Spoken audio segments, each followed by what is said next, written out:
안녕하세요. 저는 60대 남자입니다. 제가 세상에서 가장 사랑하는 아내와 가난하고 풍족하지 않은 환경에서도 바르게 커준 아들과 딸이 하나씩 있어요.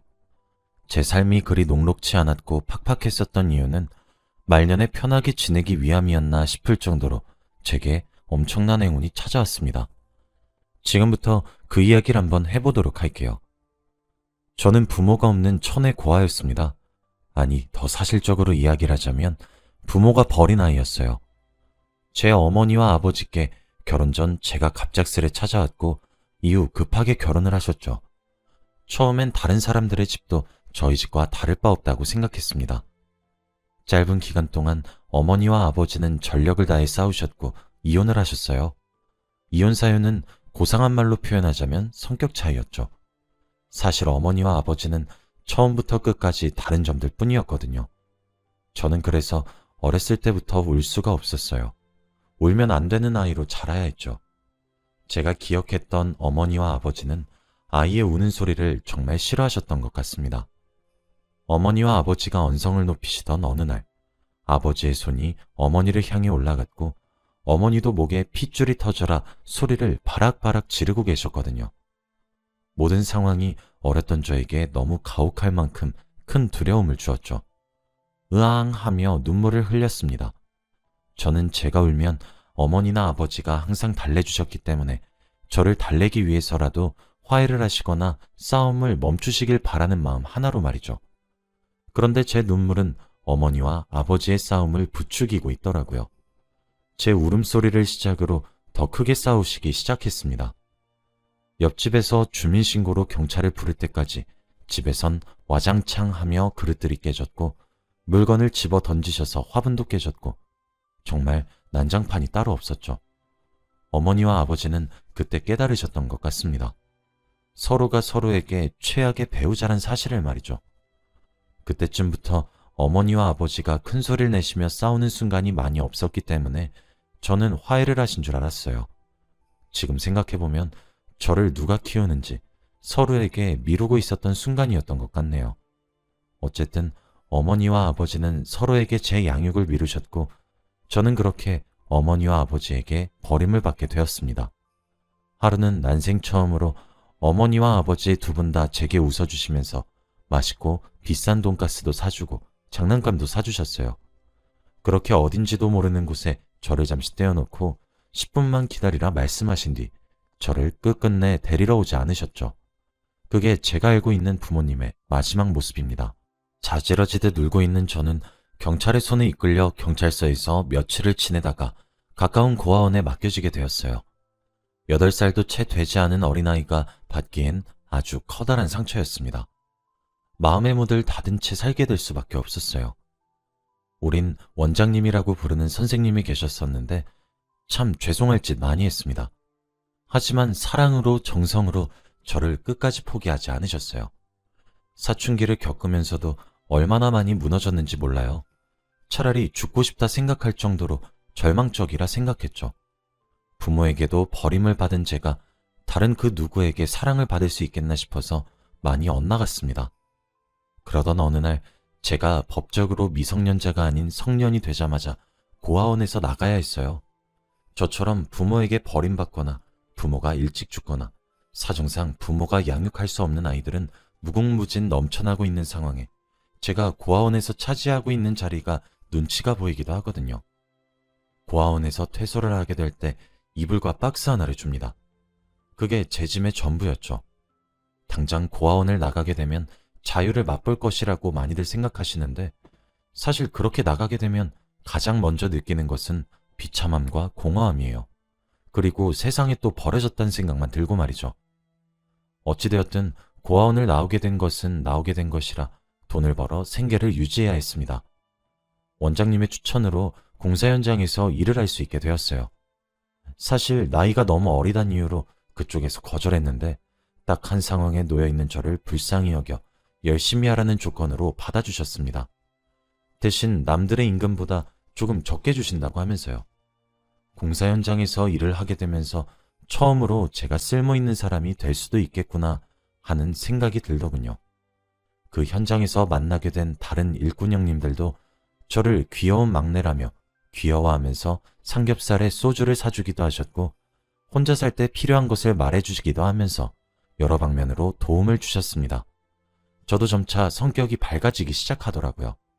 제 공허함이 참 많이 달래졌었죠. 그러던 어느 날이었어요. 그날은 무더운 여름이었고 은행에 돈을 찾으러 가는 길이었죠. 걸어가는 길에 저도 모르게 눈앞이 깜깜해진다고 느끼며 눈을 감았다가 떴는데 눈앞엔 병원의 하얀 천장이 펼쳐져 있더라고요. 깜짝 놀란 제가 벌떡 일어나서 어찌된 영문이냐고 옆에 보호자로 앉아 있었던 사람을 붙잡고 물어보니까 자신은 목격자라고 하더라고요.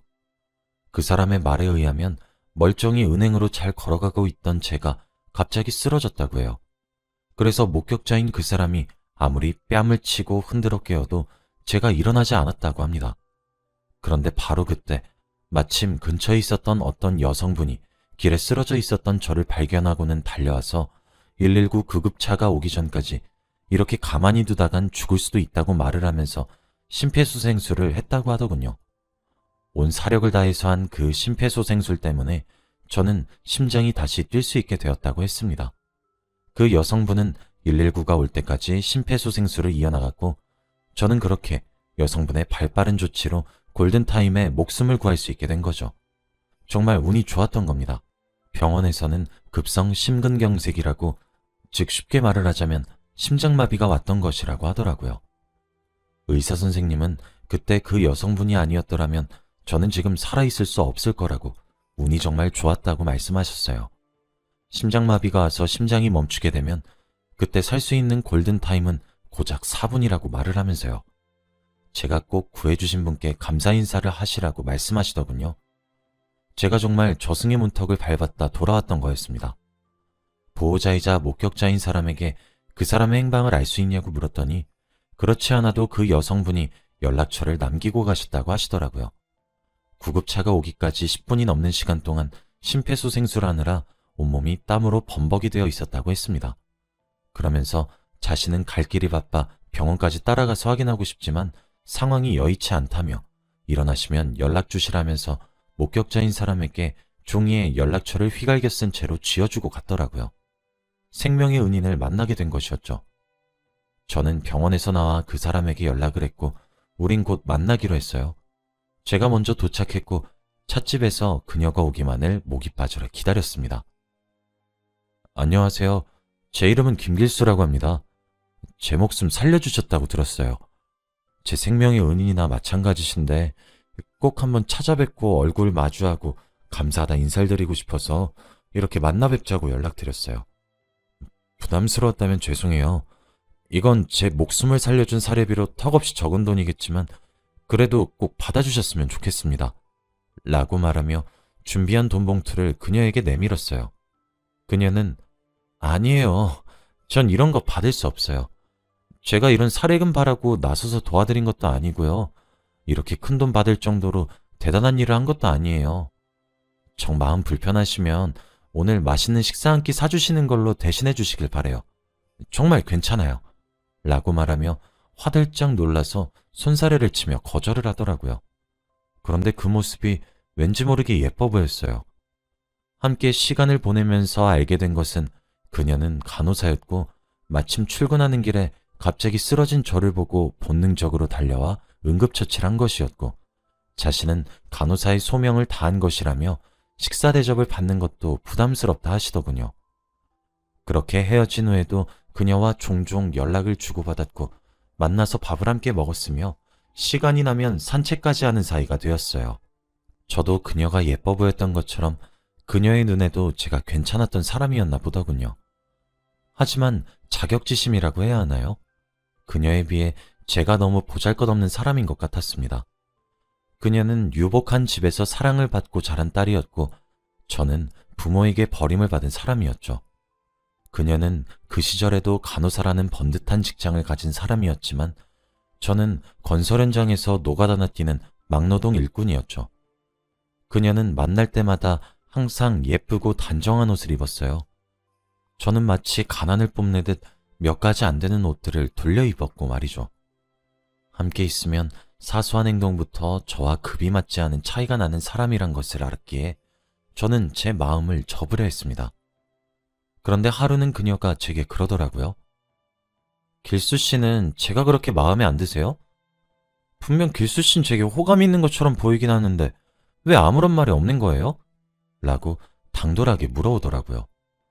바보 멍청이처럼 어버버하면서 말을 더듬으며 말했습니다. 아, 그게 아니라 저도 미영 씨가 좋은 사람이란 사실 알고 있어요. 라고 말해요. 그녀는 아이 참 그런 말이 아니잖아요. 제가 좋아요 싫어요? 라고 직설적으로 제게 물어보더라고요. 매력적인 사람이 눈앞에서 그렇게 저를 유혹을 하는데 누가 안 넘어가고 배기겠나요? 저는 당연히 좋다고 말을 했죠. 하지만 저와 그녀 사이의 극명한 차이도 함께 말했습니다. 그녀는 전 괜찮아요. 저는 그런 조건들 때문에 길수 씨가 좋은 게 아닌걸요? 저는 길수 씨의 따뜻한 마음씨가 좋아요. 길수 씨랑 있으면 제가 너무 귀한 사람이 되는 것 같기도 하고 그렇게 만들어주는 길수 씨가 너무 좋아요. 라고 말을 했습니다. 가슴 한 구석에서 따뜻해지는 기분을 받았는데 그게 사랑이구나 싶더라고요. 저희 두 사람은 그날 이후로 자연스럽게 점점 관계가 발전하기 시작했고 결혼까지 생각하게 되었어요. 놀랍지도 않겠지만 당연히 그녀의 집에서는 미친 듯이 반대하기 시작했죠. 어떻게 귀하게 길러낸 딸인데 별 볼 일 없는 막노동 일꾼에게 시집을 간다니 제가 그녀의 부모라도 반대를 할 것 같아 상처가 되지도 않더라고요. 그런 말을 면전에서 듣는 저를 그녀는 오히려 걱정해 주었습니다. 하지만 그녀의 뱃속엔 이미 아이가 생긴 뒤였고 자식이기는 부모 없다는 말처럼 그녀의 부모님도 결국 그녀의 고집을 꺾지 못해 우린 서둘러 결혼할 수 있게 되었어요. 결혼 이후에도 아내는 정말 많이 고생했어요. 부모 사랑을 모르고 자랐던 저였고 보고 배운 것이라곤 제게 소리치는 어머니와 아버지의 모습만 알았기에 아이들을 야단칠 줄만 알았지 사랑한다며 예뻐할 줄 몰랐었거든요. 그런 저를 위로하랴 아이들을 보살피랴 아내가 정말 많이 바빴습니다. 게다가 비가 오거나 하면 제가 일을 나가지도 못해서 돈도 못 벌어오니 수입도 많이 불안정해서 아내는 아이들을 낳은 이후에도 일을 나가 돈을 벌어와야만 했어요. 그래도 항상 웃음을 잃지 않았죠. 언제나 제가 최고의 남편이라며 치켜세워 주었거든요. 아내는 아이들에게도 현명한 어머니의 역할을 해주었지만 제게도 어쩔 때는 아내가 되어주었고 어머니의 역할을 해주기도 하였어요. 아무래도 건설 현장에서 막노동 일을 하면 부상이 많을 수밖에 없거든요. 사방에 위험이 도사리고 있기 때문에 언제든지 다칠 수 있었습니다. 그럴 때마다 아내는 눈물 지으며 제 몸 걱정을 하기 바빴고 그럴 때면 아내가 더욱 허리띠를 바짝 조여 생계를 이어나가는 가장의 역할과 저를 돌보는 아내의 역할 두 가지를 동시에 해내야 했어요. 아내를 너무 많이 사랑했지만 그만큼 미안한 일이 참 한두 가지가 아니었어요. 그런 시간이 흐르고 나니 아들과 딸은 어느새 취직을 해서 직장을 가질 나이가 되었고 하나둘 결혼을 하기 시작했어요. 아들을 먼저 분가시키고 딸마저 분가시킨 그 집에 아내와 단둘이 남아있던 어느 날이었죠. 그때 아내의 얼굴을 찬찬히 뜯어보는데 그 옛날 곱고 귀하게 자란 딸내미의 모습은 온데간데 없고 남편 잘못 만나 고생만 무지하게 한 여인의 모습만 남아있더라고요. 그게 참 마음이 미어졌습니다. 내가 우리 아내에게 대체 어떻게 해야 이 모든 은혜를 갚을까 생각하면서 잠에 들었었거든요. 그런데 그날 밤 꿈을 하나 꾸게 되었어요. 그런데 꿈 내용이 참 신기했습니다. 꿈속에서 제가 혼자 집을 지키고 있더라고요. 그런데 돼지 한 마리가 들어오더니 저희 집에 똥을 한가득을 싸고 다시 나가더군요. 한 마리가 나가니 또 다른 한 마리가 저희 집에 들어와 똥을 한가득 싸고 나가고 그 돼지가 나가고 나니 또 다른 돼지가 들어와 똥을 한가득 싸고 나가고 이 행동을 몇십 마리, 몇백 마리가 반복을 하는 것이 아니겠어요? 그런 꿈을 꾸다 잠에서 깨게 되었죠.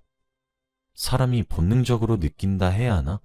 일어나자마자 제가 먼저 한 생각은 이거 분명 복권을 사야 하는 꿈이다 였습니다. 그 길로 복권을 사러 갔어요. 자동으로도 사고 수동으로도 샀죠. 이게 불과 얼마 전에 제게 일어난 일이었습니다. 그리고 복권을 추첨하는 날이 되도록 정말 손꼽아 기다렸어요. 돈 모은 것도 바빠서 저는 복권을 사거나 이러는 행동이 사치로 느껴져서 한평생 복권 한 장 마음 편히 못 사봤거든요. 그런데 그때는 무슨 귀신이 들린 것처럼 자동으로 수동으로 복권을 샀더라니까요. 대망의 복권 번호를 추첨하는 날이 찾아왔습니다. 저는 초조해하며 방송을 지켜봤죠. 그런데 세상에 정말 믿기지가 않는 일이 벌어지고 말았어요. 수동으로 제가 체크한 복권들 중에서 딱 한 장이 번호가 하나씩 들어맞는 것이 아니겠습니까? 번호가 3개 맞았을 땐 에이 아니겠지. 4개째 들어맞았을 때도 에이 설마. 정말 조마조마한 심정으로 바라봤어요. 그런데 제 로또가 1등이더군요. 당시 회차에서 1등의 상금은 28억이었습니다. 정말 믿기지 않아서 몇 번이나 확인을 했는지 몰라요. 정말 제게 또 심장마비가 올 뻔했다니까요.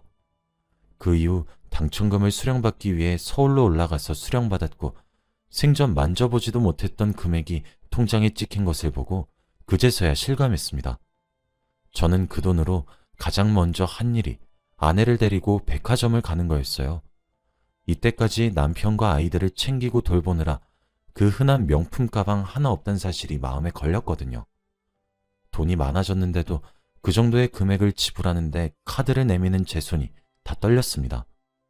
그 이후로 지금까지도 제게 일어난 그 기적과도 같은 행운이 믿기지는 않고 있어요. 아내는 일확천금을 가지게 되었어도 그것에만 기대면 안 된다고 말을 하며 계속 일을 하고 있습니다. 저는 그 돈을 은행을 통해 펀드도 하고 주식도 하며 돈을 굴리고 있어요. 이때까지는 아내가 제게 희생하는 삶을 살았는데 저는 이렇게 큰 돈을 모두 아내에게 주고 싶습니다. 아내는 괜찮다고 자꾸 사양하고 제가 받은 행운이기 때문에 제가 들고 있어 주길 바라더라고요. 진짜 정말 제 아내지만 이 정도면 정말 천사고 선녀이지 않나요? 제가 여기에 사연을 써서 자랑할 만하지 않습니까? 제가 전생에 나라라도 구했나 봅니다. 이렇게 완벽한 사람이 제 인생에 나타나 준 것을 보면 분명히 제가 전생에 이순신 장군이라도 되었던 것 같네요. 그래도 저는 세상에서 가장 사랑하는 아내가 너무 고생만 해서 하늘에서 커다란 행운을 준 것이 틀림없다고 생각하고 있어요. 고생 끝에 낙이 온다더니 저는 이제라도 제 생명의 은인이자 인생의 은인이 되어준 사랑하는 아내와 함께 여행도 다니고 맛있는 것도 사 먹고 돈 버느라 바빠서 차마 즐겨보지 못했었던 젊음을 지금이나마 조금씩 즐겨보려고 합니다. 제 이야기를 들어주셔서 감사합니다. 이제 제 미래는 꽃처럼 예쁜 길만 펼쳐져 있어 너무 행복한 날들의 연속이에요. 여러분들에게도 언젠가 커다란 행운이 찾아오길 바라며 이만 글을 마치겠습니다. 감사합니다.